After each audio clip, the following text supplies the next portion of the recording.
Assalamualaikum warahmatullahi wabarakatuh. Saya Wiwis Triana, CGP Angkatan 6, Kabupaten Bangka Selatan, akan melakukan wawancara kepada Ibu Rahma Wistiani, pengurus KKG Gugus 1, terkait tugas demonstrasi kontekstual modul 3.1 pengambilan keputusan. Baik, apa kabar Bu Rahma? Alhamdulillah Bunda Wistri, gimana nih, sehat? Sehat, alhamdulillah. Ya, apa cerita kita hari ini? Ya, mohon izin untuk mewawancarai Ibu terkait tentang pengambilan keputusan, Bu ya. Nah, bersedia Bu ya? Insya Allah semoga bisa membantu. Baik, kita sedikit bertukar pikiran agar kami mendapatkan pemahaman tentang mungkin pengambilan sharing keputusan. ya Bunda ya, karena kalau pengalaman belum tentu saya lebih banyak pengalamannya dari Bunda Wistri. Apalagi Bunda Wistri sudah CGP nih, semangat ya. Ya Bu, mohon doanya Bu Ibu ya. Baik Bu, masuk ke pertanyaan. Bagaimana selama ini sebagai pengurus KKG, Bu ya, sudah berapa tahun Bu? Kami 2 periode. Sudah 2 Sebentar periode. lagi itu akan suksesi. Oke Bu. Nah, bagaimana Ibu mengidentifikasi kasus-kasus yang merupakan dilema etika ataukah rujukan moral seperti itu Bu? Dilema etika atau rujukan moral. Mohon maaf sebelumnya ya Bunda Wistri kalau ternyata tidak tepat. Iya. Karena istilah rujukan moral dan dilema etika ini kan istilah ilmiah gitu. Kadang-kadang kita tidak familiar dengan istilah ilmiah seperti itu, padahal sehari-hari terlaksana. Iya, benar kita alami. Iya, benar sekali. Dalam mengidentifikasi kasus-kasus yang mungkin termasuk dari dilema etika atau rujukan moral itu, biasanya saya awali dengan mengidentifikasi masalah. Ya. Nah, dari mana kita bisa mengetahui itu masalah atau bukan? Masalah itu biasanya, suatu hal itu biasanya menjadi masalah apabila sudah muncul konflik, gitu kan ya. Nah, perlu kita kenali dulu apakah di dalam konflik tersebut itu terdapat suatu pertentangan dengan nilai yang saling bertentangan. Nah, hal ini memerlukan objektivitas yang tinggi. Kenapa? Karena kadang-kadang kita cenderung permisif kan, menganggap suatu permasalahan itu terlalu sepele. Atau di sisi lain kadang-kadang kita terlalu baperan. Sehingga terlalu mengagungkan apa yang disebut dengan nilai moral itu. Sehingga hal-hal yang sebenarnya kecil bisa jadi kita anggap jadi besar. Padahal itu bukan hal besar sebenarnya, terlalu baper gitu kan ya. Nah, makanya harus objektif. Nah, setelah mengidentifikasi masalah, kita lanjutkan subjeknya, identifikasi subjeknya. Siapa saja yang terlibat dalam permasalahan tersebut, yang menjadi pelaku dalam permasalahan tersebut, yang harus diselesaikan, yang harus didamaikan, itu harus kita ketahui. Nah, setelah tahu masalahnya, setelah tahu siapa subjeknya, kita kumpulkan, duduk bersama untuk mengidentifikasi fakta.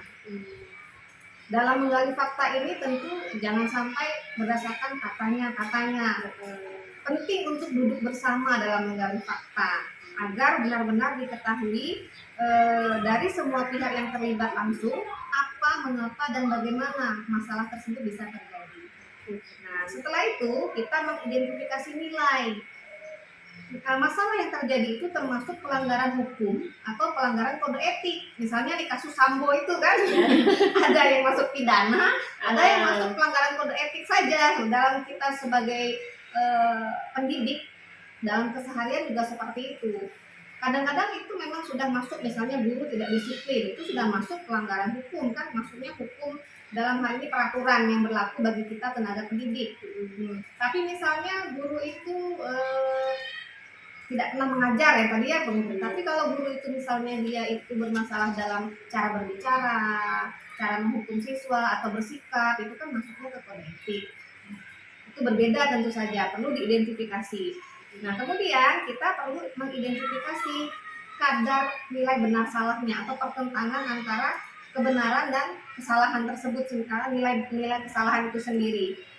Nah, misalnya ini, apakah permasalahan itu menyangkut antara sesama guru, misalnya kalau kita di sekolah, menyangkut antara guru dengan siswa, guru dengan orang tua, sekolah dengan masyarakat, sekolah dengan instansi yang menaunginya, itu kan berbeda-beda. Itu harus diidentifikasi pertentangan antara nilai-nilai benar salah tersebut antara siapa, antara kepentingan siapa saja gitu ya Bu.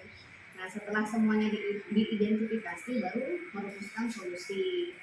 Nah, dalam merumuskan solusi ini kita punya pilihan secara teori yang pernah saya dapatkan itu Bunda. Apakah kita berfokus pada hasil akhir? Apakah berfokus pada peraturan yang berlaku atau nilai-nilai kemanusiaan? Antara tiga itu. Prinsip Bun ya. Iya, Tiga prinsip dalam keputusan ya. dalam istilah lainnya prinsip gitu ya. Nah, 3 prinsip pengambilan Iya, keputusan. itu berbeda.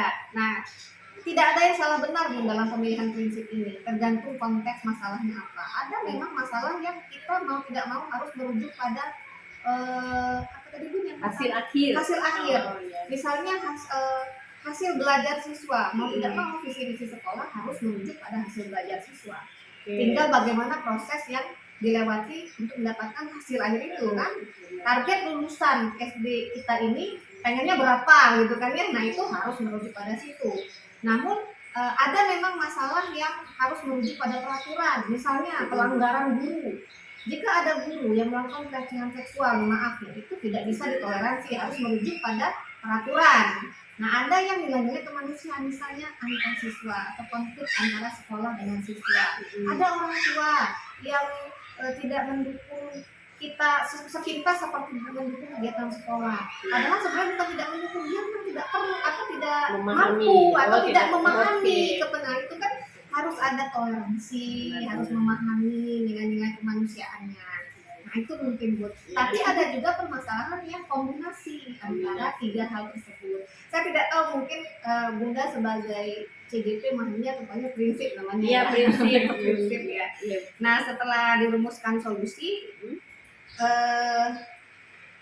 solusi itu perlu kita siapkan tidak hanya satu, karena itu belum menjadi keputusan kan. Sebelum menjadi sebuah keputusan, kita perlu punya pilihan buat. Setelah melibatkan semua yang terlibat, kita rumuskan solusi, kita gali fakta masalahnya, kita rumuskan solusinya. Tapi solusi yang dirumuskan itu tidak satu, harus ada pilihan 2 atau 3 solusi. Berarti itu termasuk dilema etika tadi, masuknya ke Masuk dalam semuanya itu. ya, Ya, bisa jadi Bunda. Karena kan ada beberapa solusi dan kita harus memilih Ya, solusi mana yang tepat, yang seperti paling itu, tepat. yang paling tepat. Yang paling tepat menurut pertimbangan bersama. Dalam kalau saya pahami, Bun, pemimpin itu memang punya hak begitu ya, hak prerogatif untuk menetapkan sebuah keputusan. Namun sebelum keputusan itu ditetapkan, perlu dipastikan dulu keputusan yang akan menjadi hal yang akan menjadi keputusan itu melibatkan semua orang, terutama yang terlibat langsung dalam konflik. Kenapa? Karena keputusan tidak akan bisa menjadi solusi nyata bila tidak didukung. Maka pemimpin yang otoriter itu tidak relevan lagi Bun di zaman. Saya titip harapan jika Bunda nanti sudah menjadi guru penggerak dan diamanahkan sebagai kepala sekolah, harap dijauhkan Bun sifat-sifat pemimpin otoriter yang intimidatif. Tidak zamannya lagi Bunda. Titip pesan sponsor ya Bun. Harus ada solusi Bun, solusi yang tidak hanya satu. Nah, setelah ada pilihan A, B, C, solusi idealnya A, tapi kadang-kadang kan tidak bisa kita terapkan. Solusi yang lebih kompromi lagi B, solusi C juga bisa juga mungkin dikaitkan seperti yang kata Bunda tadi, solusi berbasis hasil akhirnya apa, solusi berbasis peraturannya apa, penggabungannya gitu dari ketiga prinsip tadi untuk menyimpulkan, menentukan pilih antara itu. Nah, baru terakhir dibuatlah sebuah keputusan. Di sini pemimpin berperan untuk menetapkan, karena yang membuat ketetapan yang berwenang kan pemimpin. Kalau saya kemarin sebagai sekretaris PKG, wewenangnya hanya sebatas tadi membantu ketua untuk merumuskan pilihan solusinya. Kalau ketetapannya tetap dikembalikan kepada ketuanya dan juga para kepala sekolah sebagai pemimpin di setiap satuan. Oke, nah ada lagi hal yang terpenting dan kebanyakan dalam proses membuat keputusan itu sampai di titik ini. Tapi ada satu hal terakhir, keputusan yang telah dibuat itu harus direfleksikan bersama kembali dan didokumentasikan. Refleksi ini apa maksudnya? Direview setelah ditetapkan, kita perlu mereview kembali apakah keputusan itu sudah melalui tahapan-tahapan yang seharusnya. Nah, ini penting karena setiap kepemimpinan itu akan menjadi sejarah. Lalu didokumentasikan. Nah, dia akan bisa menjadi rujukan bagi pengambilan keputusan di masalah-masalah berikutnya. Bisa jadi ini sepenuhnya bisa digunakan kembali atau diperbaiki lagi di mana letak kesalahannya. Yang penting dokumentasi itu penting. Maka seorang pemimpin punya kompetensi administrator. Dia sebagai administrator terdokumentasikan. Dari dokumentasi itulah kepemimpinannya akuntabel. Akuntabel itu terukur, Ya, bisa betul. dinilai oleh semua orang secara terbuka. Itu keren. Wah. Yakin deh kalau CGP udah mendalam. Dalam kami belajar sama-sama belajar ya Bu ya. Sama-sama belajar. Wah, super sekali. Nah itu kalau dalam CGP sebenarnya itu termasuk semua yang sudah Ibu sampaikan, ada 9 langkah untuk pengambilan keputusan. Ada teorinya ya? Iya, ada teorinya 9 langkah, tapi itu sudah Ibu sudah memahami betul kan, sudah menjelaskan. Ya artinya kami juga baru belajar. Benar. Itu dibutuhkan sama Bu ya, pengalaman dalam berorganisasi Ya, kan. Kami miskin kajian ilmiah. Nah, kalau seperti saya ini miskin kajian ilmiah, jadi memang harus kita perlu saling bertukar pikiran kan. Ya, kami juga bukan orang yang memahami Bu ya, kami juga baru diberi materi. Bunda terpilih sebagai CGP karena pengalamannya sudah mumpuni. Semangat ya Bu. Semangat, insya Allah semangat. Oke, baik Bu, kita lanjut Bu ya. Siap.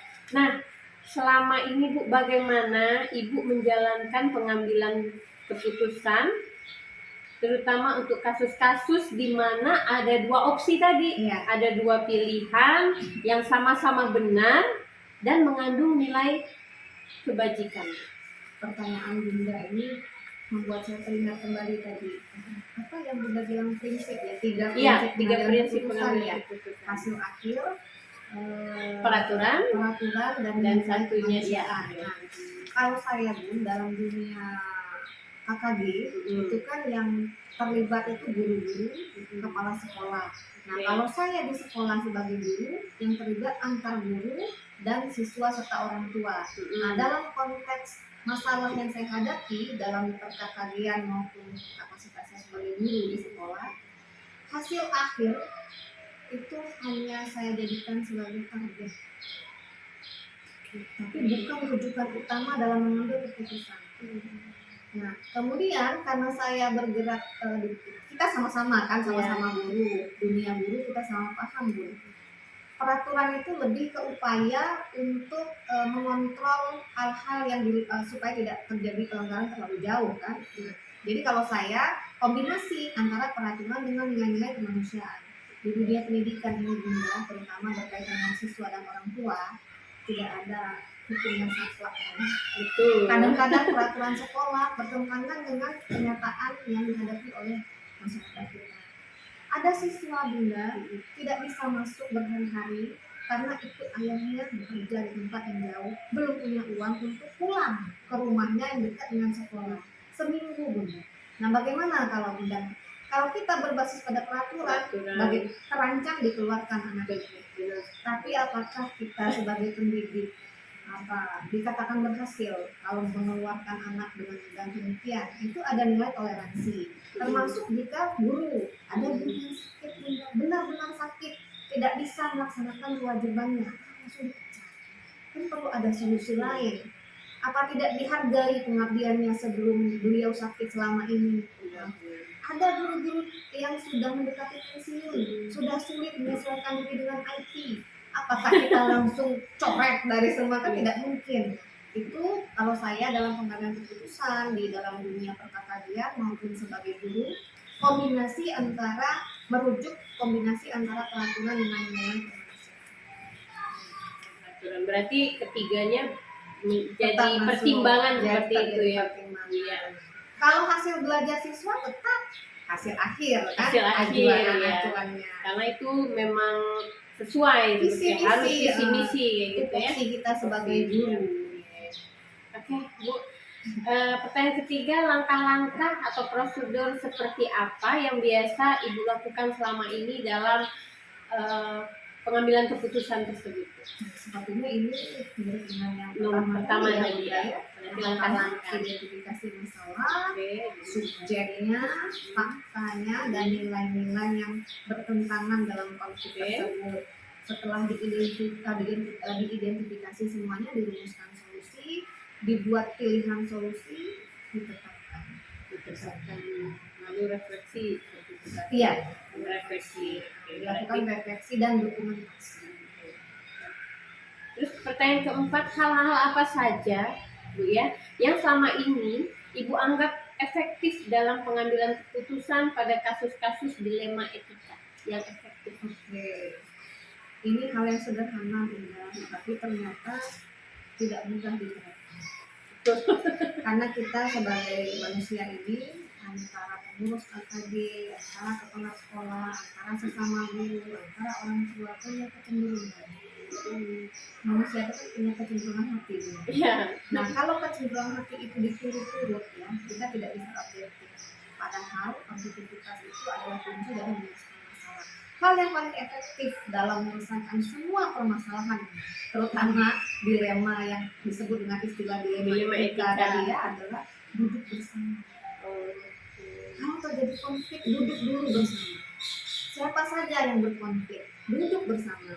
Kalau tidak begitu, kita dengar dari si A katanya begini, katanya begitu. Dari A kita sudah punya tabungan emosi. Dari B ada lagi tabungan emosi. Itu mengganggu objektivitas kita. Saat sudah OKK tidak objektif, tidak akan ada keputusan. Oke, jadi harus duduk bersama. Duduk bersama itu kunci penyelesaian masalah. Kalau di Indonesia itu musyawarah. Musyawarah ya, masya Allah. Benar, musyawarah ya. Bu, ya. Masuk profil Pancasila ya.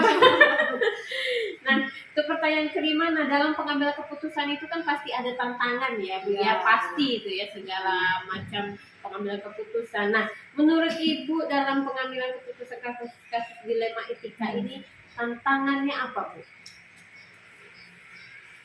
Kalau Bunda bertanya saya kapasitas dalam dunia perkakadian, saya dalam kelas sebagai pemimpin pembelajaran di kelas, yang paling sulit adalah membangun objektivitas. Berkaitan dengan pertanyaan sebelumnya, duduk bersama tujuannya agar ada data-data objektif. Setelah data-data objektif itu kan belum tentu kita bisa objektif. Kembali tadi kita manusia punya kecenderungan hati, apalagi ibu-ibu ya. Nah itu membangun objektivitas itu kendala tersendiri. Jangan sampai kita dalam mengambil keputusan, apalagi sebagai pemimpin ya, yang keputusannya itu menyangkut hidup orang banyak, teman-teman. Kalau kepala sekolah menyangkut guru-guru, kalau KKD menyangkut efektivitas penggunaan dana sekolah dalam pengembangan kompetensi guru, begitu kan ya? Iya, Nah, betul. itu hati-hati jangan sampai kita sebagai pemimpin itu lebih cenderung kepada satu pihak saja. Sebisa mungkin walaupun tidak mungkin sempurna, kita mengakomodir kepentingan semua pihak yang terlibat dalam konflik tersebut. Berarti Itu berarti membangun objektivitas itu hambatannya. paling terbesar. Kepentingan orang beda-beda, Bu. Relas ada pepatah itu kan, tidak ada kawan yang abadi, adalah kepentingan gitu. Nah, itu terjadi Dalam dunia pekerjaan sama. sangat besar itu. Apalagi kalau ada unsur objektivitas yang sangat kompetisi yang sangat tinggi. Maka sekarang kan kalau saya tidak salah paham, IKN itu mengedepankan kolaborasi, ya. Iya. bukan lagi Benar, kompetensi, benar. sehingga tidak ada juara-juara kelas gitu kan ya. Iya, benar. Adanya juara secara berkelompok. Ya lebih ke terapi, Iya, terbaik, sedikit simulasi KM ya. bukan juara 1, juara 2 ya. Terus pertanyaan berikutnya Bu ya. Nah, kan ketika ada masalah, waktunya Bu, bagaimana penyelesaiannya menurut Ibu dalam pengambilan keputusan dilema etika ini? Waktunya kan ada jadwal tertentu kah seperti itu, ataukah ketika dapat masalah langsung kita selesaikan? Oke, siap, paham saya. Jadi ini tergantung jenis masalahnya. Ada masalah yang memang harus diselesaikan saat itu juga. Misalnya kesalahpahaman tentang pengurusan keuangan atau penggunaan keuangan KKB tidak bisa dibiarkan lama-lama. Itu integritas kan ya, menyangkut uang iuran dari seluruh sekolah, harus diselesaikan sesegera mungkin on the spot saat itu juga kalau bisa. Nah, atau misalnya konflik antar siswa, nah itu kan harus langsung diselesaikan saat itu juga. Nah, tapi ada juga masalah yang perlu melibatkan orang lebih banyak, perlu proses yang lebih panjang.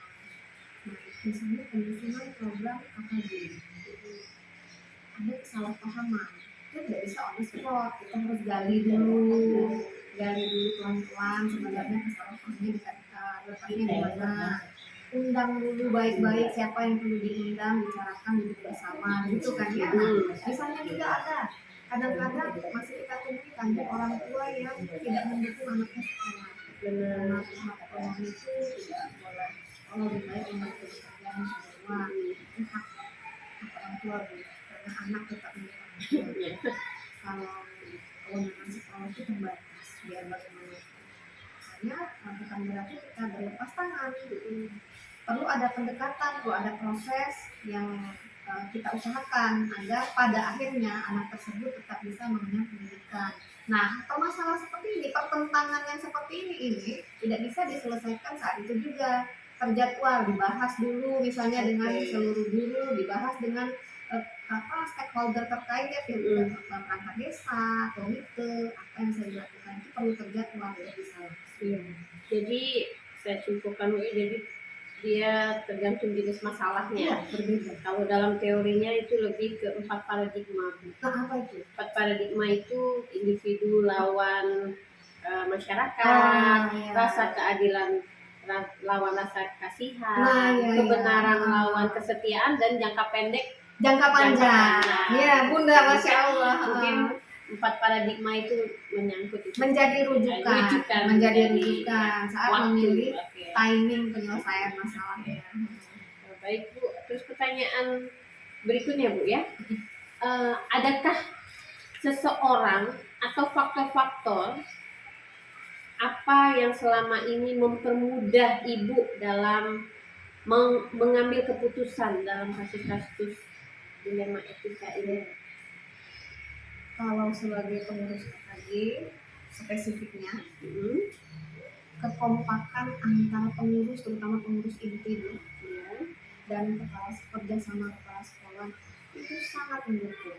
Kalau antara ketua, sekretaris, bendahara sebagai pengurus inti tidak kompak, tidak akan bisa berjalan dengan baik 2 tahun kepengurusan. Dan tanpa dukungan kepala sekolah, KKG ini kan memfasilitasi kepentingan sekolah. Kalau kepala sekolah tidak mendukung, bagaimana bisa difasilitasi?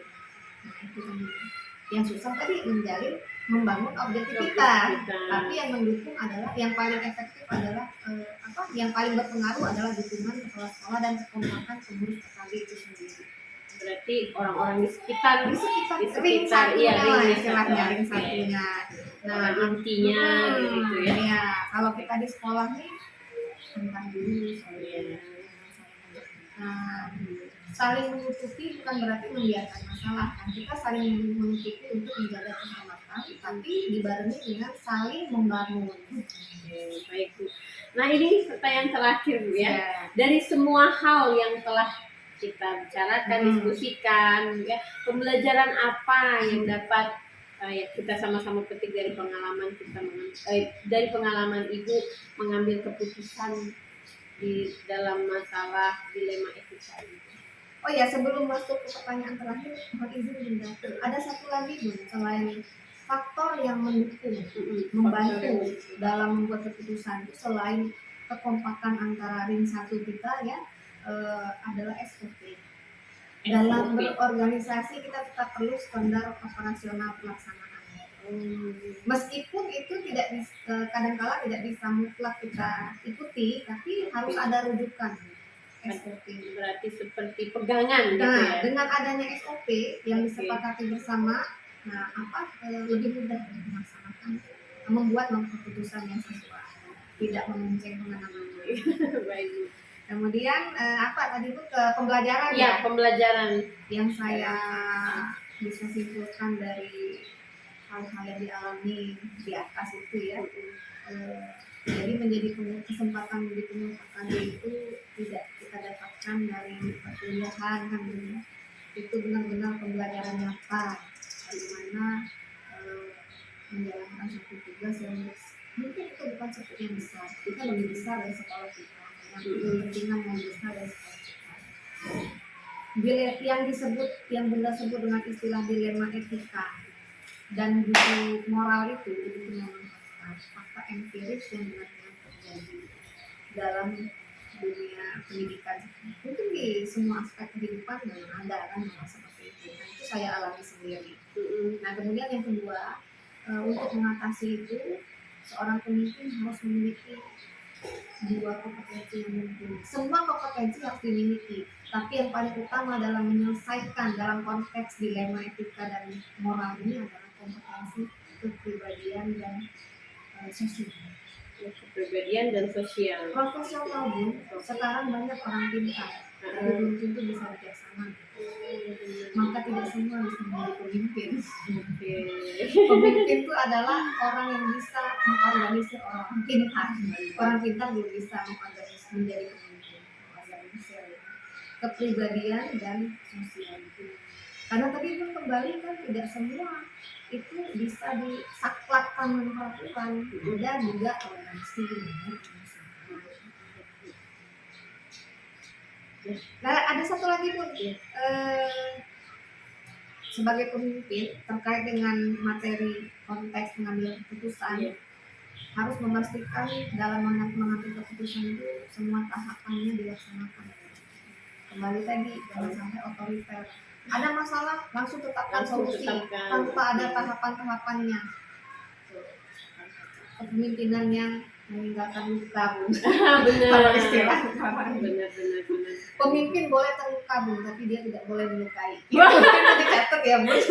Wah, itu kalimatnya keren. Sampaikan kepada para rekan-rekan yang calon pemimpin. Waduh, berarti harus siap-siap terluka, tapi tidak boleh melukai Bun. Oh, baik. Terima kasih Bu Rahma. Jadi saya sudah mengambil kesimpulan bahwa teori dengan kenyataan yang kadang-kadang kita belajar teori ya, tapi ketika kita tidak merasakan, mengalami langsung, maka teori itu akan sia-sia. Benar. Ada yang dia mengerjakan langsung tapi dia belum memahami tanpa teori. Itu pun bisa tersesat. Ya, benar. Intinya dari pertemuan ini insya Allah kita sama-sama belajar bagaimana teori dan bagaimana Ibu sudah melaksanakan pengambilan keputusan ya, dan saya mengucapkan banyak terima kasih. Ya, saya jadi memahami bagaimana sih sebenarnya dalam kenyataan untuk 4 paradigma pengambilan keputusan, 3 prinsipnya tadi, dan ada lagi 9 langkah-langkah dalam pengambilan keputusan. Maaf ya Bun, apabila jawaban saya kurang mengena atau kurang mendalam, tapi itulah yang bisa saya jawab Bu. Semoga sedikit membantu. Saya juga mohon maaf Bu ya jika dalam mewawancara Ibu ada kata-kata yang salah ya. Intinya mohon dukungan selalu untuk ke depan. Semoga sukses selalu. Amin. Terima kasih Bu Rahma. Sukses Bu Istri. Terima kasih Pak. Apa kabar Pak?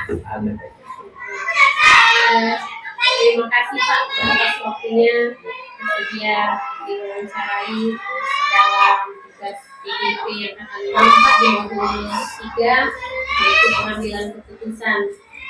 Tolong saya bantu. Alhamdulillah Pak. Pak bisa memperkenalkan diri nggak Pak? Oh baik Pak. Nama saya Denny Nurdin dari SD 8 dan ini calon guru penggerak saya. Dukungannya Pak ya? Ya. Oke. Terima kasih Pak ya. Nah Pak, dalam modul 3 ini kami mendapat pembelajaran tentang pengambilan keputusan. Nah, alhamdulillah bisa mewawancari Bapak sebagai kepala sekolah SD Negeri 8 Air Tugas. Nah, dalam pengambilan keputusan ini Pak, kami mendapatkan hal baru, yaitu tentang dilema etika dan rujukan moral Pak. Nah, saya pengen lebih mendapatkan pemahaman dari Bapak. Sebenarnya apa sih Pak bedanya Pak etika, dilema etika dengan rujukan moral itu Pak? Sebetulnya itu masalah ya. Masalah rujukan moral. Rujukan moral itu lebih ke benar salah gitu. Apakah masalah ini benar? Apakah masalah ini ketika saya ambil keputusan ini salah? Itulah. Jadi kalau rujukan moral kita harus mengedepankan aturan-aturan yang ada di sekolah. Beda lagi yang tadi dilema etika. Kalau dilema etika kita prinsipnya itu benar semua. Benar. Nah pilihan kita yang terbaik istilahnya mana yang terbaik di antara yang baik. Karena nggak ada pilihan yang jeleknya. Hanya kita memilih mungkin pilihan kita kan berdasarkan kepada terbaik makanya. Gitu kan.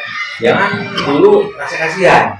Jangan dulu jangan rasa kasihan ini menjadi aja.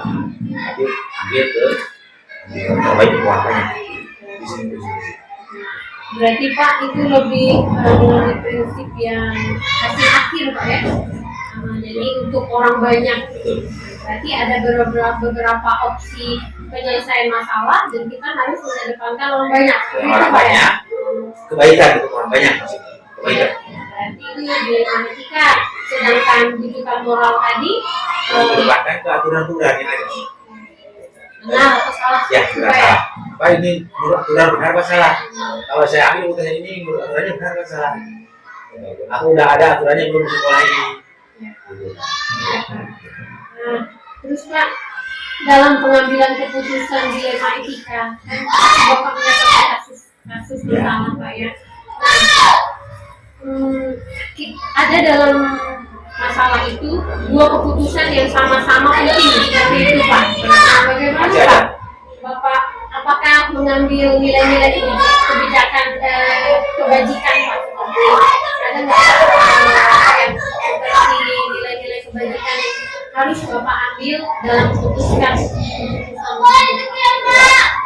Kalau kita dikatakan dua kemungkinan ini baik buruk, tapi kalau kita baik semua nih, tapi harus ada yang ambil satu, bukan dua-duanya.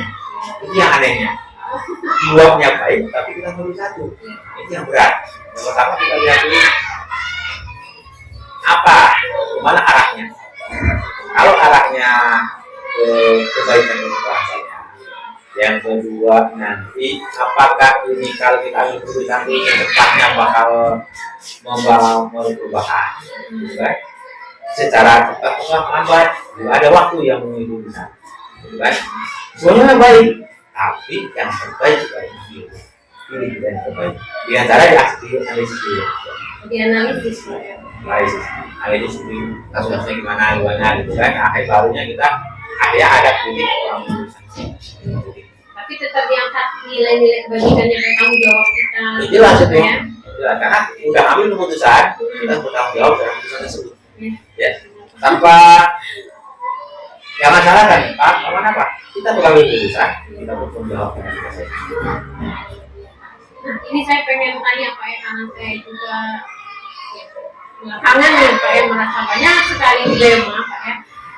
ketika kita sudah mengambil keputusan Pak ya, terus bagaimana Pak menjaga hati itu mungkin lebih penting dari segala-galanya. Terutama karena kita selesai. Kita kembalikan lagi kalau masalah itu dengan apa yang kita pegang pada hari ini. Nah itulah kembalikan ke keadaan. Kalau gimana gitu kan, menjaga hatinya. Nah, tadi kan. Tapi kalau untuk hal-hal yang lain kita yang keluar aja aturan tegakkan terus apa tuh kewajiban untuk orang lain. Oke Pak, dalam menghadapi suatu masalah, nah kan ada langkah-langkahnya Pak yang pasti banyak sekali ya Pak ya, dalam sudah ditemukan langkah-langkah dalam penyelesaian masalah ya. Untuk Bapak pribadi seperti itu Pak, bagaimana langkah-langkahnya? Ya langkah-langkah kita itu sampai karena Pak, kalau kita mengikuti langkah-langkah yang baru, masalahnya. Karena ada masalah yang harus langsung kita uruskan hari ini. Ada juga masalah yang didiamkan. Kan? Masalah itu didiamkan 2-3 hari ke depan, selesai sendiri ada masalah.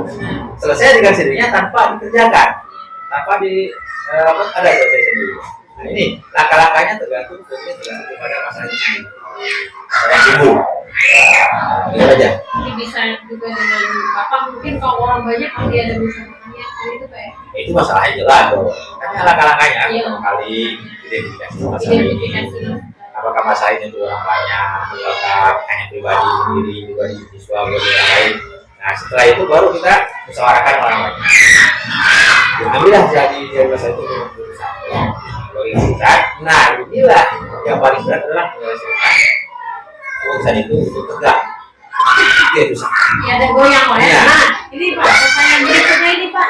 Nah ketika tadi kata Bapak mau tegak ya, dapat tantangan dalam pengambilan keputusan dalam dilema etika tersebut Pak ya.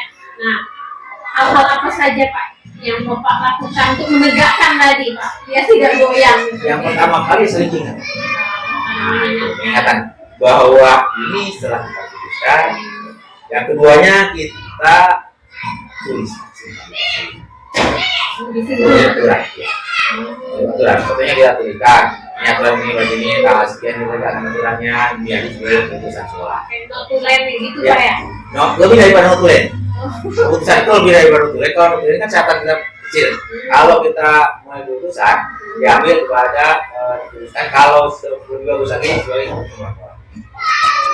Ini putuskan bahwa hasilnya begini diatur orang banyak, gitu kan? Disahkan orang banyak. Disahkan orang. Kesepakatan gitu Pak ya? Oke. Nah Pak, seandainya nih ya Bapak mendapatkan suatu masalah Pak, waktunya Pak, waktu penyelesaiannya, apakah langsung dikerjakan atau kan tadi ada prosesnya, seperti itu gimana Pak? Ya, masalah itu sudah saya bilang tadi, ada yang memang selesainya sendiri, tanpa kita kerjakan, selesai. Tapi kita peduli dengan orang. Toh kita tidak selesaikan pun, contohnya nih masalah sedikit aja, ini udah waktu zuhur, ya. Kita nggak sholat, masuk asar, selesai nggak masalah zuhur ya? Selesai kan? Tapi kita moral yang mau nanggung, kalau kita merasa nggak sholat zuhur gitu kan? Nah masuk asar masuk, selesai ya kita masalah. Berarti kalau kita mau menyelesaikan masalah ini, juga ada yang memang harus kita kerjakan waktu langsung ambil keputusan kerjakan, ada juga masalah itu yang kita tangguhkan besok atau lusa, di mana menunggu kejernihan pemikiran. Bisa jadi karena Pak, hari ini kita memutuskan bisa saja hanya melihat ke rasa gimana gitu kan. Nah besok rasa itu hilang dan akhirnya dulu rasa kita peraturannya itu aja. Seperti paradigmanya Pak ya, ada individu lawan kelompok. Iya. Jadi kalau sedang menemukan masalah itu lebih baik kita tenangkan dulu, mencari cara. Kita terutama kita temukan aja, tenangkan dulu. apakah ini perlu masalah ditambahkan orang banyak ya, orang sekolah guru atau masalah ini kita putuskan hari ini. Nah, tanya kepada diri pribadi lagi, apakah keputusan ini keputusan yang timbul dari pemikiran jadi, apa keputusan yang timbul dari rasa yang lain? Kita tertekan oleh siapa? Sakit, lebih tinggi, atau tertekan dari keadaan gitu kan, atau tertekan dari lingkungan, jangan sampai gitu. Keputusan harus keluar daripada apa yang jadi dan hasil kesalahan. Aduh, ini Pak ya, Ya. sangat berat seperti itu Pak ya. Gitu lah. Oke, terus adakah Pak seseorang atau faktor-faktor yang mempermudah Bapak dalam pengambilan keputusan dalam kasus-kasus dilema itu? Jelas ada, banyak sekali itu faktor-faktor yang terganggu di masalah itu. Salah satu contoh, saya punya masalah gitu kan, anak-anak yang ketika waktu dulu gitu, dan itu nggak siapa ya jelas ya, dulu itu salah dia. Yang keduanya mungkin ada masalah untuk menyusun aturan yang sudah ada, aturan ya jelas sama saya aturannya dengan gitu kan, tidak ada semacamnya. Yang ketiganya kita mau mengambil lima mengambil keputusan dari lima etika itu tadi, jangan sampai kita mengesampingkan beralihkan pikiran itu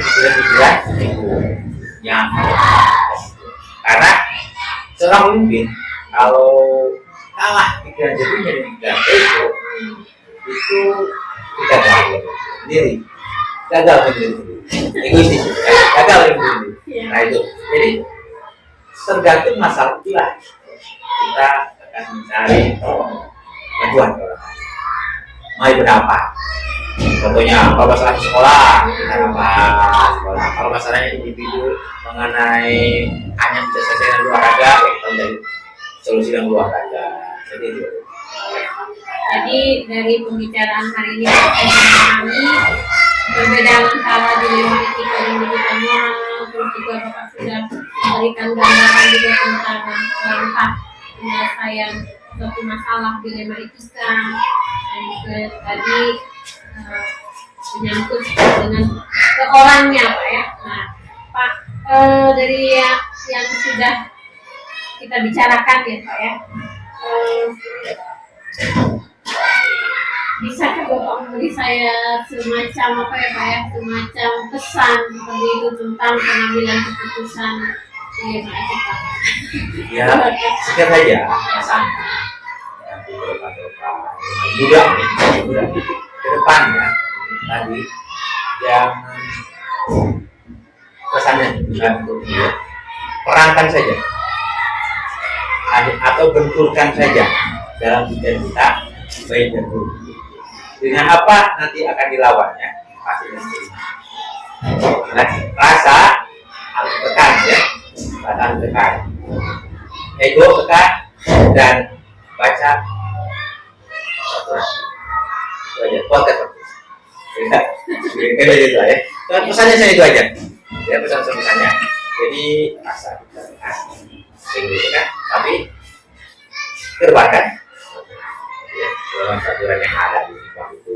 Kenapa kita sebagai makhluk ini harus mengambil ini bahasanya ya. Ada bahasanya apa coba bahasanya? Tahu dah masalah ini lain lubuk, lain lain padahal lain malah itulah ya kan, itulah pesan dari saya karena kita tidak akan di sini terus loh, pasti ketika sekolah lain begitu itu udah lain aturannya, udah lain komunitas. Baik Pak, terima kasih banyak Pak ya atas waktu dan kesempatannya, mohon doanya Pak untuk menyelesaikan Amin. kegiatan kami. Saya selesai itu, saya yakin semangat semua ini Ya, selesai. Pak. Sekali lagi saya ucapkan terima kasih banyak Pak. Sama-sama. Oke.